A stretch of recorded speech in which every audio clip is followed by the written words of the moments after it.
తిరుప్పావై 25 పాసురము. భావము: ఓ కృష్ణ, పరమ భాగ్యవతియగు శ్రీ దేవకీదేవికి ముద్దుల పట్టిగా అవతరించి అదే రాత్రి శ్రీ యశోదాదేవికి అల్లారు ముద్దుబిడ్డపై రహస్యముగా శుక్లపక్ష చంద్రుని వలె పెరుగుచుండగా గూఢచారుల వలన ఈ విషయము నెరిగిన కంసుడు నిన్ను మట్టుబెట్టుటకు ఆలోచించుచుండగా అతని యత్నములన్నిటినీ వ్యర్థము చేసి అతని గర్భమున చిచ్చుపెట్టినట్లు నిల్చిన భక్తవత్సలుడవు. అట్టి నిన్ను భక్తి పురస్సరముగా ప్రార్థించి నీ సన్నిధికి చేరినాము. మాకు ఇష్టార్థమైన అను వాద్యమును అనుగ్రహింపుము.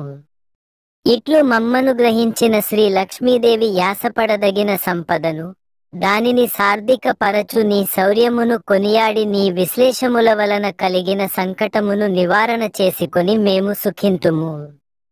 నీ విట్లు కృపచేయుట వలన ఈ అద్వితీయమైన వ్రతము శుభమగు సంపూర్ణమగును.